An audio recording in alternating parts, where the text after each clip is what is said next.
Thanks very much for staying with us. Time now for Eye on Africa with me, Georgia Calvin-Smith. Tonight, a new day. Zambia's new president in waiting, Hakainde Hichilema, welcomes his predecessor's concession and urges an end to the political violence seen in the run-up to the election. He also slams the outgoing regime as brutal. Also, there are fears of ethno-religious violence in Plateau State in Nigeria after almost 24 people are killed. The Christian Irigwe people deny having opened fire on a convoy of Muslim worshippers over the weekend. And Cameroon hails the achievement of having finally readied itself to host the Africa Cup of Nations next year, as football lovers in Yaoundé prepare for Tuesday's big draw for the high-profile tournament. But first, Zambia's president-elect wiped away tears as he pledged to foster a better democracy than his predecessor.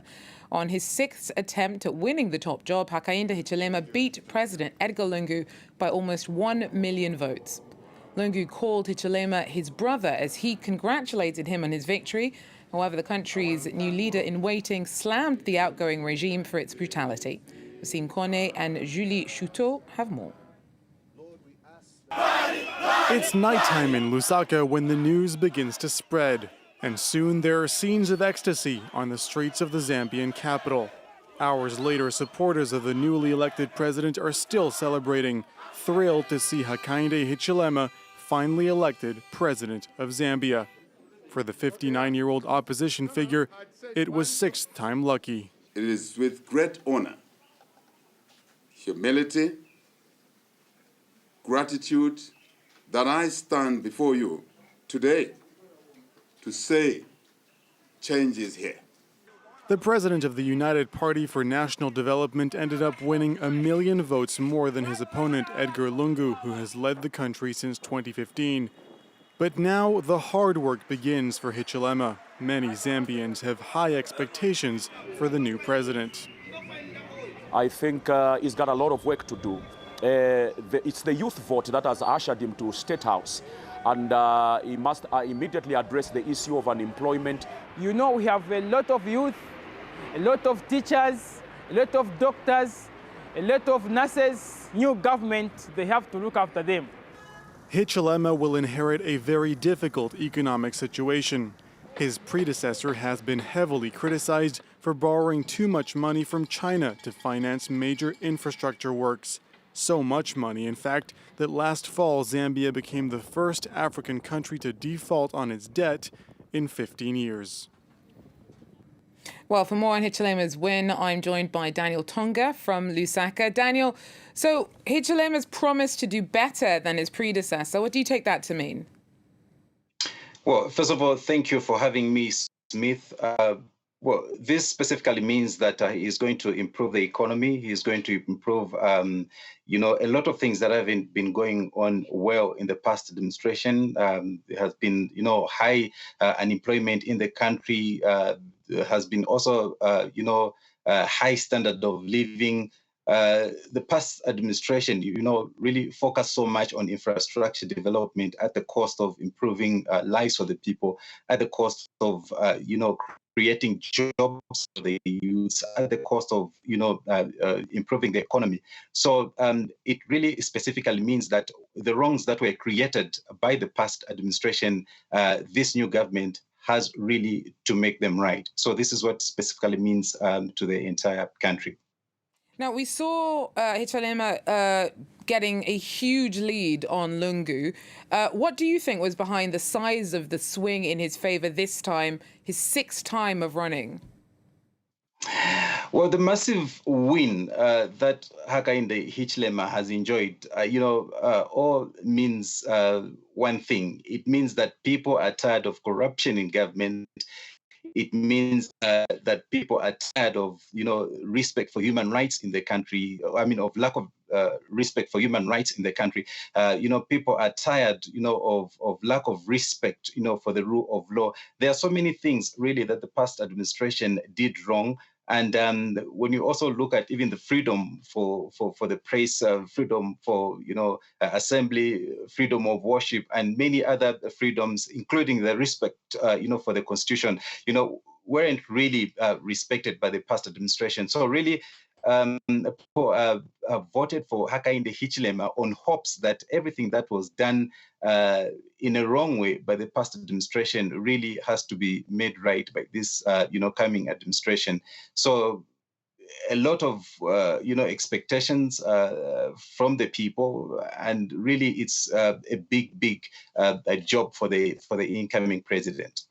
Now, the economy was really at the heart of the election, and we've already seen Hichilema's win having an effect on that to some extent, in that we've seen a really positive effect on the currency, the kwacha surging by the most it has since 2015. Why do you think that is?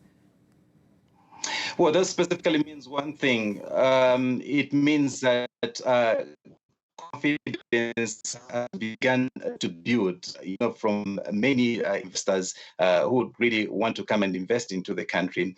If there's anything that really has destroyed the past administration, is that investors didn't have much confidence. Hence, the loss of value in the local currency, the kwacha. Now, with this new coming administration with greater investment plans and with greater, plans of developing the economy, with greater plans of really improving everything that was not going well in the past administration. It really means that, Zambia is becoming into a country where, almost every person is going to be attracted. So in short, or in a nutshell, this surge in the kwacha really specifically means that people have started having confidence in the current government, that is the government of, Hakainde Hichilema. Thanks very much. Daniel Tonga there for us, speaking to us from Lusaka. Well, in other news, in Nigeria, leaders from Plateau State are worried that a mass killing over the weekend could spark ethno-religious conflict. Police suspect Christian militia of having opened fire on a convoy of Muslim worshippers on Saturday and killing at least 23 people. A full curfew has been brought in Jos North. Jos has long been a hotspot for clashes between Muslim and Christian communities. Samuel Okoye tells us more. Zambia, therefore, has prevailed. The 24-hour curfew was hurriedly imposed in Jos, the capital of Plateau State, to prevent the city from slipping into religious crisis. The curfew is the outcome of the killing of 22 persons by a mob in the city on Saturday. The police said the victims are Muslims, and a Christian group from the Irigwe ethnic group have been accused of carrying out this killing. There's outcry from the Muslim communities. They are saying that Christians have killed Muslims. Some people are seeing this as a case of revenge attack. Early this month, people from the Irigwe ethnic group were said to have lost a number of their people, and the accusation was that the killing was carried out by Fulanis. The Fulanis are Muslims, unlike the Irigwes who are Christians, and this is seen as a religious problem between both ethnic groups. The situation in Jos is a reflection of the fragile relationship between Christians and Muslims in Nigeria. Nigeria has witnessed lots of religious crises that have claimed hundreds of lives. The country is divided between a Christian-dominated south and a Muslim-dominated north. The emergence in the north of some jihadist groups like Boko Haram and Islamic State West African province have further polarized the division between Christians and Muslims in Nigeria. This situation has worsened over time, that some Christians in the Christian-dominated South are now saying that they can no longer live in the same country with the Muslims in the North. Samuel Okoye there for us. Look now at some news in brief. Staying in Nigeria, 15 students and 4 members of staff have been abducted from an agricultural college in northwestern Nigeria. 1 policeman and 2 guards were killed by gunmen during Sunday night's attack on the college in Zamfara State.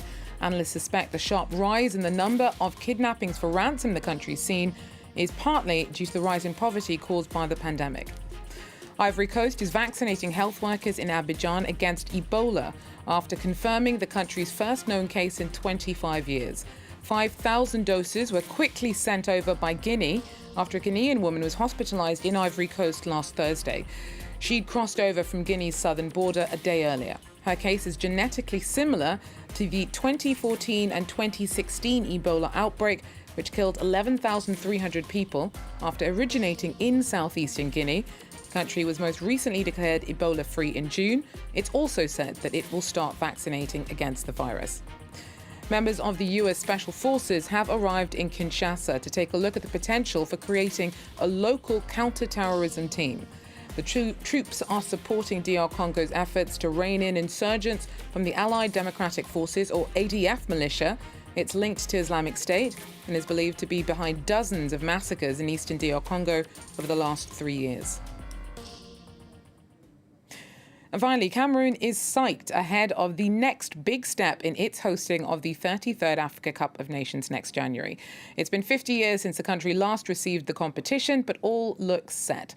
And the build-up has already begun in Yaoundé to Tuesday's draw for the 24-team tournament. Our team tells us more.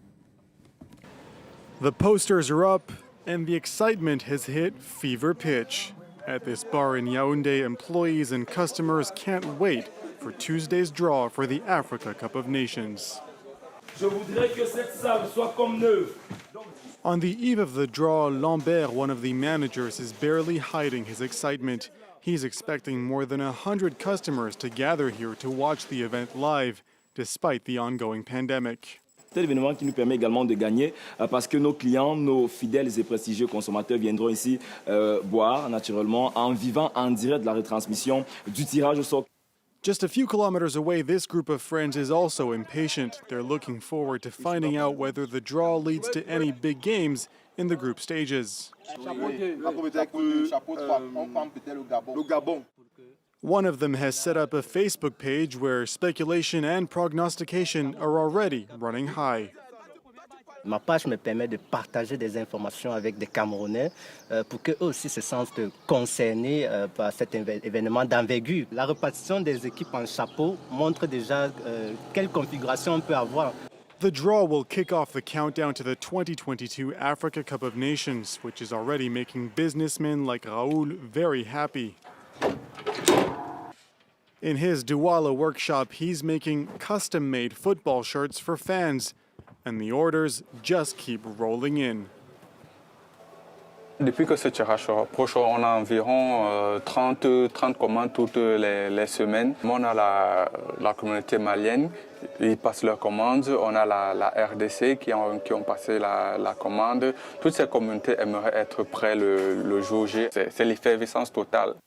And that same excitement has made its way to Yaoundé's convention center, where the draw will take place on Tuesday. It'll be the first Africa Cup of Nations to be held in Cameroon in 50 years. Well, that's it for Eye on Africa for now. Thanks for joining us, and do so again if you can. Take care.